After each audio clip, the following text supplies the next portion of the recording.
उस दिन मैंने अपने फ्लैट का दरवाज़ा खोला तो नीचे एक लिफाफा पड़ा देखा। मुझे ज़्यादा हैरत नहीं हुई। अक्सर बिल वगैरह लिफाफे में डालकर दरवाज़े के नीचे से अंदर सिरका दिए जाते हैं। मैं अकेला रहता था, जबकि मेरे वालिदैन और बहन भाई गांव में रहते थे। मैं सुबह एक स्कूल में पढ़ाता और शाम को खुद यूनिवर्सिटी में पढ़ता था। स्कूल के करीब एक खूबसूरत इमारत में मुझे फ्लैट इसलिए मिल गया था कि मैं एक मौजूद उस्ताद था। कभी कभी अम्मी अब्बू मुझसे मिलने आ जाते तो वो कुछ दिन मेरे पास ठहर जाते, वरना मैं होता और मेरी किताबें। इर्द गिर्द के लोग मेरी इज्जत करते थे। इसी इमारत के कई बच्चे मेरे स्कूल में ज़ेर तालीम थे। इस तरह एक गैर मुतवक्के खत मेरे नाम आएगा मैंने सोचा ना था। ये खत मेरे किसी नामालूम शागिर्द ने लिखा था। इसने मुझसे मुतालबा किया था कि इसे क्लास मॉनिटर बना दूं, वरना इसके पास मेरा एक राज है जिसे वो सबको बता देगा। फितरती तौर पर मुझे परेशानी लाहक हो गई। इंसान तो खता का पुतला है, जाने अनजाने हम गलतियां करते रहते हैं और पता नहीं मेरी क्या कमजोरी इसके पास थी। ये सोच सोच कर मैं परेशान हो गया। हाथ में ये भी लिखा था कि जब नए मॉनिटर का इंतखाब होगा तो वो 2 उंगलियों से विक्ट्री का इशारा करके अपनी पहचान जाहिर करेगा। मामला परेशान कुन मगर दिलचस्प भी था। आखिर मैंने तय कर लिया क्या करना है और इसके लिए ज़रूरी रोकथाम भी कर ली थी। आखिर वो लम्हा आन पहुंचा।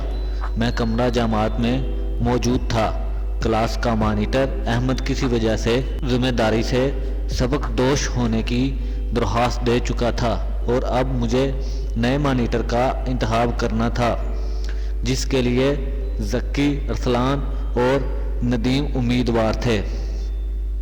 सबसे पहले मैंने अहमद की खिदमत का शुक्रिया अदा किया कि इसने क्लास का निज़ाम अच्छे तरीके से चलाया था। फिर मैं तीनों उम्मीदवारों के पास गया और एक एक करके इनको गौर से देखने लगा। ज़क्की ने मुस्कुराकर मेरी तरफ देखा और फतह का इशारा किया। मैंने इस बात में सर हिलाया और ज़क्की को मॉनिटर मुंतखब कर लिया।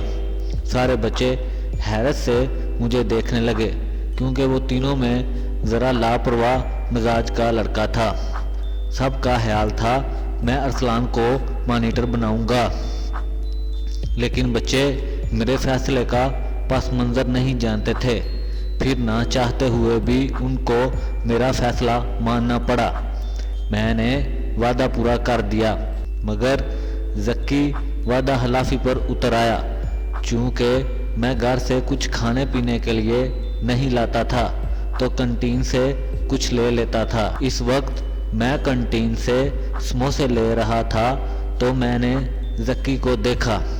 वो अपने दोस्तों की खातिर तवाज़ा कर रहा था। अपना नाम सुनकर मैं चौंका। वो मज़े ले लेकर कह रहा था, हर आदमी के कुछ राज होते हैं जिन्हें वो सबसे छुपाना चाहता है, और मेरे पास सर सहेल का एक राज है। सुनोगे? हाँ हाँ, क्यों नहीं। उसके दोस्त बैक वक्त बोले।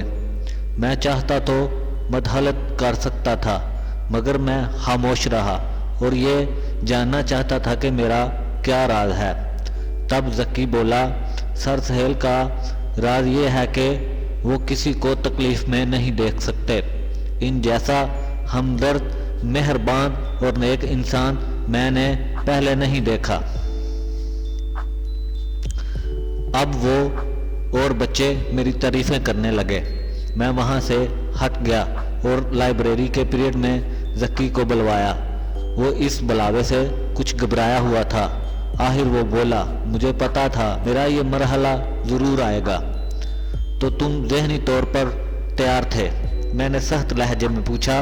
हाँ, मगर इज़राह करम मेरी पूरी बात सुन लीजिए।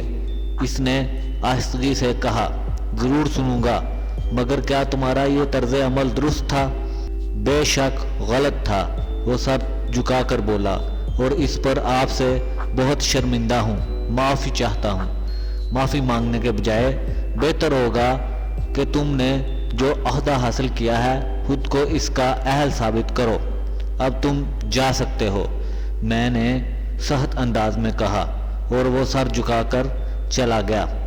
جلد ہی ذکی نے ثابت کر دیا کہ وہ اس ذمہ داری کا اہل بن چکا ہے، اور اصل بات میں آپ کو بتانا بھول گیا، میں نے ذکی کی لکھائی سے اس کو پہچان لیا تھا۔ میں اس کے والد سے ملا جو ذکی کی غیر ذمہ داری کی عادت سے بہت نالاں تھے، اور یہ سمجھتے تھے کہ ذکی ساری زندگی کچھ نہیں کر سکتا، اوپر سے اس کی والدہ بیمار تھیں۔ تب میں ساری بات سمجھ گیا کہ وہ اپنی ماں اور باپ دونوں کو ایک ذمہ دار شخص بن کر دکھانا چاہتا تھا، اور میں ایک شفیق معلم کی حیثیت سے نہ اس کی خواہش کا گلا گھونٹ سکتا تھا اور نہ اسے شرمندہ کر کے ہمیشہ کے لیے مایوس کر سکتا تھا۔ تب میں نے وہ کیا جو میں نے ضروری سمجھا۔